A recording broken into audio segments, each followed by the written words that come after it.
नमो अध्यायाणं नमो लोये सभ्यसाहणम्।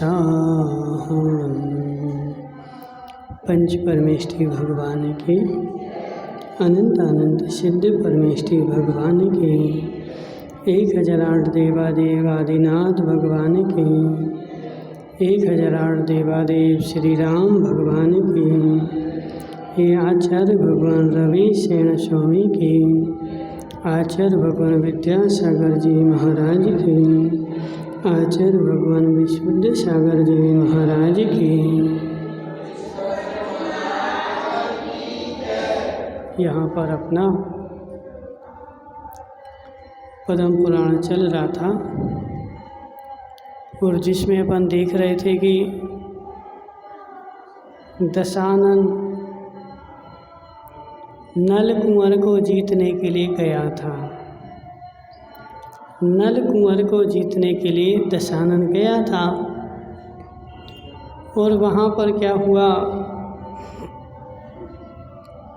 कि नल कुंवर ने अपने राज्य के ऊपर एक विद्यामयी कोट बना दिया था और उस कोट को तोड़ने की ताकत दशानन के पास नहीं थी। इसलिए वह उस नगर के बाहर कोट के बाहर ठहरा रहा। लेकिन जब होनहार अच्छी हो तो निमित्त अपने आप मिल जाते हैं। तो चूँकि दशानन की होनहार अच्छी थी और उसको उसके राज्य पर अधिकार मिलने वाला था, इसलिए नल कुंवर की उपरंभा नामक रानी दशानन के ऊपर मोहित होकर के और वह जो है बाहर आ गई। और बाहर आकर के उसने क्या किया कि दशानन के लिए पहले अपनी दूती भेजी। ठीक है,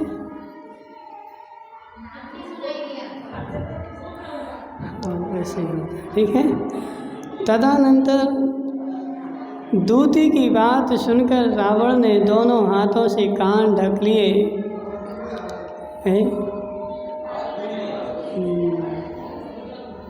रावण ने दोनों हाथों से कान ढक लिए। वह चिरकाल तक सिर हिलाता रहा और नृत्य सुकोड़ते रहा और सदाचार में तत्पर रहने वाला रावण पर स्त्री की वांछा सुन चिंता से क्षण भर में खेद खिन्न हो गया और उसने हंसते हुए कहा कि हे भद्रे, पाप का संगम कराने वाली है ऐसी बात तुम्हारे मन में आई ही कैसे। ठीक है, उपरंभा ने अपनी दूती भेजी दशानन के पास कि तुम एक काम करो, हमारे साथ शादी कर लो तो हम तुम्हें यह जो पाप का कोट बना है इस कोट को तोड़ने का उपाय बता देंगे, हमारे पास विद्या है। तो दशानन ने सबसे पहले बोला कि यह बताओ कि यह जो पाप का संगम कराने वाली बात है यह तुम्हारे मन में आई कैसे। ठीक है, अब कितना विद्वान था। तूने यह बात अभिमान छोड़कर कही, ऐसी याचना के पूर्ण करने में मैं अत्यंत दरिद्र हूँ, क्या करूँ। मैं तुम्हारी बात को पूर्ण करने के लिए क्या हूँ, दरिद्र हूँ। मेरे पास तुम्हारी बात को पूर्ण करने की शक्ति नहीं है। चाहे विधवा हो, चाहे पति से सहित हो, चाहे कुलवती हो, चाहे रूप से युक्त वेश्या हो, पर स्त्री मात्र का प्रयत्न पूर्वक त्याग कर देना चाहिए, कैसी भी हो। ठीक है, तो इसमें लिखा ना विधवा हो, पति से सहित हो या पति से रहित हो, ठीक है, वेश्या हो, कोई भी हो, उसका क्या करना चाहिए, प्रयत्न पूर्वक दूर से ही त्याग कर देना चाहिए। ये कार्य इस्लोक और परलोक दोनों ही जगह विरुद्ध है। इस्लोक में भी विरुद्ध है और परलोक में भी विरुद्ध है। तथा जो मनुष्य दोनों लोकों से भ्रष्ट हो गया है वह मनुष्य ही क्या, सो तू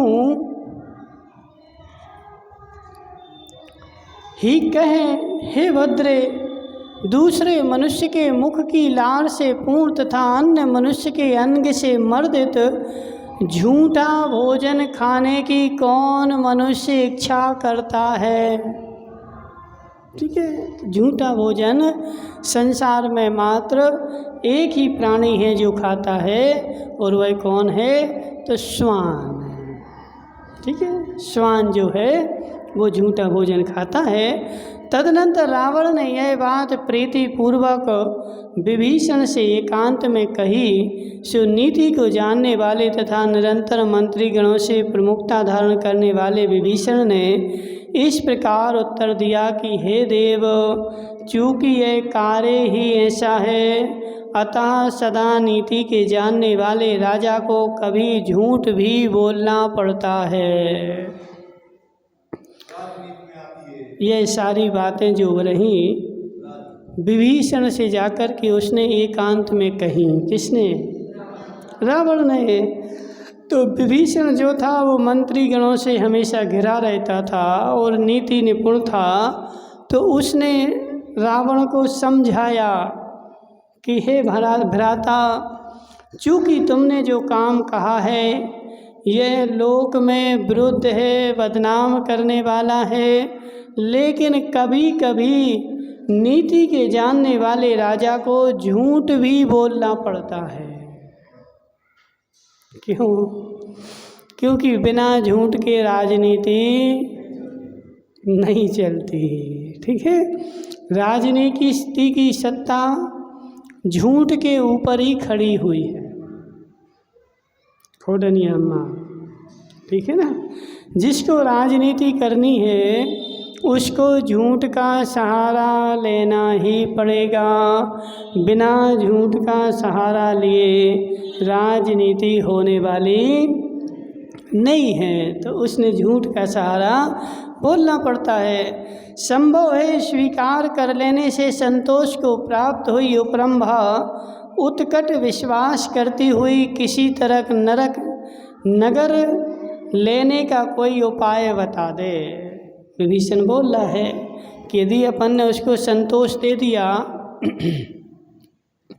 और उसके प्रस्ताव को स्वीकार कर लिया, तो हो सकता है कि उपरंभा इस नगर के कोट को तोड़ने का कोई उपाय हमें बता देगी।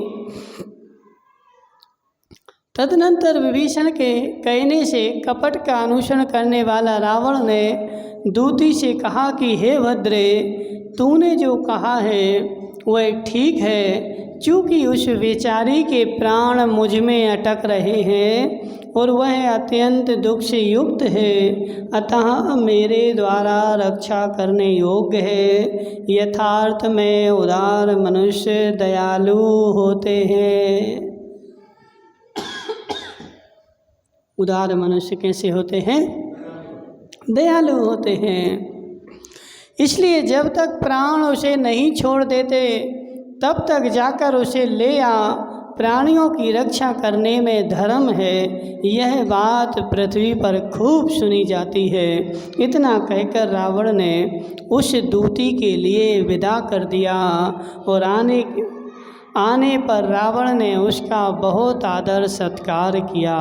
दूती को विदा कर दिया कि चलो तुम्हारी बात जो है वो हम मान लेंगे, जाओ उपरंभा से कह करके आ गया। और उपरंभा जो दूती जो थी चली गई और जा कर के क्या हुआ, वह वहाँ पहुँची उपरंभा के पास। तदनंतर काम के वशीभूत हो जब उपरंभा रावण के समीप पहुँची, तब रावण ने कहा कि हे देवी, मेरी उत्कृष्ट इच्छा दुर्लभ नगर में रमण करने की है। तो उसने बोला कि पहले रमण करो, तो बोले नहीं, हमारी इच्छा है कि नगर में ही रमण करेंगे। ठीक है ना। तो क्या करो, पहले तुम इसलिए हे देवी कि ऐसा करो कि जिससे मैं तुम्हारे साथ नगर में रमण करूं, और स्त्रियां स्वभाव से ही मुग्ध होती हैं, इसलिए उपरंभा रावण की कुटिलता को नहीं समझ सकी। निदान उसने काम से पीड़ित हो उसी नगर में आने के लिए आशाली नाम की वह विद्या रावण के लिए प्रदान कर दी, क्योंकि जो कोट बनाया गया था वह विद्या नल कुंवर के पास नहीं थी। किसके पास थी?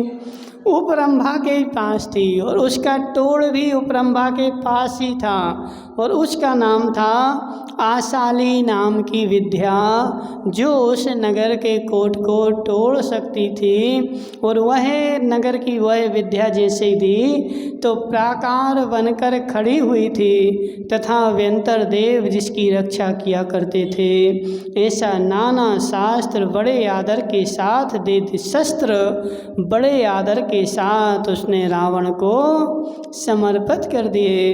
विद्या मिलते ही वह मायामयी प्राकार दूर हो गया। जैसे ही रावण को वह विद्या मिली और वह नगर के ऊपर जो प्राकार था वह प्राकार हट गया, और उसके अभाव में वह नगर केवल स्वाभाविक प्राकार से आवृत रह गया। और रावण बड़ी भारी सेना लेकर नगर के निकट पहुंचा, सो उसका कलकल सुनकर नल कुंवर को क्षोभ प्राप्त हुआ। जैसे ही रावण घुसा नगर में तो नल कुंवर को क्या हो गया? क्षोभ प्राप्त हो गया। वो तो शांति से बैठा था कि कोट लगा हुआ है, तो दशानन तो अंदर घुस ही नहीं सकता। और जैसे ही उसने देखा कि दशानन तो घुस गया है, तदनंतर उस मायामयी प्रकार को ना देखकर लोकपाल नरकुंवर बड़ा ही दुखी हुआ। यद्यपि उसने समझ लिया कि अब तो हमारा नगर रावण ने ले ही लिया है, लेकिन फिर भी उसने उद्यम नहीं छोड़ा। ठीक है, रावण को नगर में जैसे ही घुसा देखा तो उसने समझ लिया कि अब तो नगर में घुस गया है और अब हम जो है रावण से जीतने वाले नहीं हैं, लेकिन उसने अपना उद्यम नहीं छोड़ा। ये नीति है। क्या बोलो फोटनी अम्मा? लास्ट समय तक, अंतिम समय तक उद्यम करते रहते हैं, यह नीति है।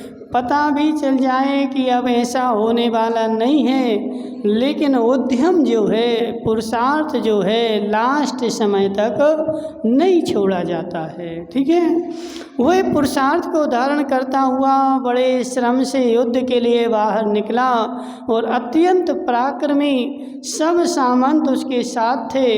तदनंतर जो शत्रुओं में व्याप्त था और जिसने सूर्य की किरणें नहीं दिख रही थी और भयंकर कठोर शब्द हो रहा था, ऐसे महायुद्ध के होने पर विभीषण ने वेग से उछलकर पैर के आघात से रथ का धुरा तोड़ दिया और नल कुंवर को जीवित ही पकड़ लिया। मारा नहीं। क्यों नहीं मारा? मारना हमारा लक्ष्य है ही नहीं। हमारा लक्ष्य तो मात्र उसको जीवित पकड़ना है, चाहे जीवित पकड़ा जाए चाहे मरा पकड़ा जाए, मात्र उसको क्या करना है? अपने पैरों में नमस्कार कराना है। देखो गाय वाली अम्मा आ गई। ठीक है, और रावण ने राजा सहस्त्ररश्मि के साथ जो काम किया था वही काम क्रोध से भरे विभीषण ने नल कुंवर के साथ किया। सहस्त्ररश्मि के साथ क्या काम किया था बता? रावण ने सहस्त्ररश्मि के साथ क्या काम किया था? भूल गए? जल्दी भूल जाते हैं। सहस्त्ररश्मि के साथ क्या काम किया था? उसको भी जीवित पकड़ करके और बांध दिया था। तो वही काम उन्होंने नल कुंवर के साथ किया। विभीषण ने उसको जीवित पकड़ लिया और जीवित पकड़ के उसको रस्सी से बांध करके और अपने साथ ले गए। उसी समय रावण ने देव और असुरों को भय उत्पन्न करने में समर्थ इंद्र संबंधी सुदर्शन नामक चक्र रत्न प्राप्त किया। जैसे ही नलकुंवर पकड़ा गया और नलकुंवर को बांध लिया गया, उसी दिन दशानंद की आयुधशाला में सुदर्शन चक्र उत्पन्न हो गया। अभी तक उसके पास सुदर्शन चक्र नहीं था, अब आया है। ठीक है, क्यों आया बताओ? प्रति नारायण है इसलिए आया है। नारायण के पास कहाँ से आएगा?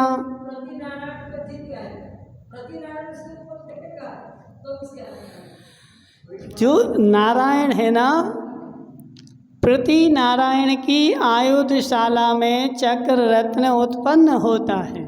ठीक है, उसकी आयुधशाला में अपने आप प्रकट होता है, कहीं कोई बनाता नहीं है, कोई लाता नहीं है, कुछ करता नहीं है, अपने आप उसकी आयुधशाला में उत्पन्न होता है और नारायण को प्रति नारायण से मिलता है। ठीक है, और चक्रवर्ती को कहाँ से मिलता है? कहाँ से मिलता बताओ?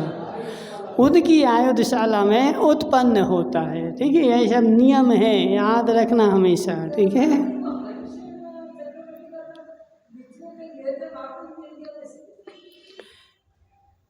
हरिसेन चक्रवर्ती को बीच में कहीं मिल गया तो वो वहाँ भी उत्पन्न ही हो गया। शुभोम की भोजन की थाली ही चक्र बन गई थी। शुभोम जो भोजन कर रहा था ना, और जिस थाली में भोजन कर रहा था वही थाली सुदर्शन चक्र बन गई थी, यानी वो उत्पन्न हो गया। ठीक है, अब जिसके पास उत्पन्न होगा, जो करोड़पति है उसके बाल बच्चे हॉस्पिटल में उत्पन्न होते हैं, जो गरीब हैं उनके रोड पे ही हो जाते हैं, है कि नहीं? तो ऐसा ज़रूरी नहीं कि सबके लिए एक सही नियम लगे। जो जैसा है, जो पहले राजा महाराजा हैं तो उनकी आयुधशाला में हो जाएगा, और जो गरीब है रोड पे जा रहा है तो रोड पे हो जाएगा। ठीक है? तो अब पुण्य उत्पन्न होने के बाद अब बढ़ेगा ना, अब बढ़ेगा पुण्य। ठीक है ना, बचपन से सबका पुण्य एक सा हो ऐसा ज़रूरी नहीं है, और बचपन में सबका अलग अलग होता है। फिर धीरे धीरे जैसा जैसा पुण्य का उदय आता है, किसी का कम, किसी का ज़्यादा, किसी का बहुत सारा ज़्यादा, और कई बार ऐसा भी होता है कि बचपन में बहुत सारा था, बड़े होकर के छीण हो गया। होता कि नहीं होता? तो सब प्रकार की अवस्थाएं होती हैं, और इन सब प्रकार की अवस्थाओं के होने पर सब प्रकार का काम होता है। ओम नमः सिद्धेभ्याम।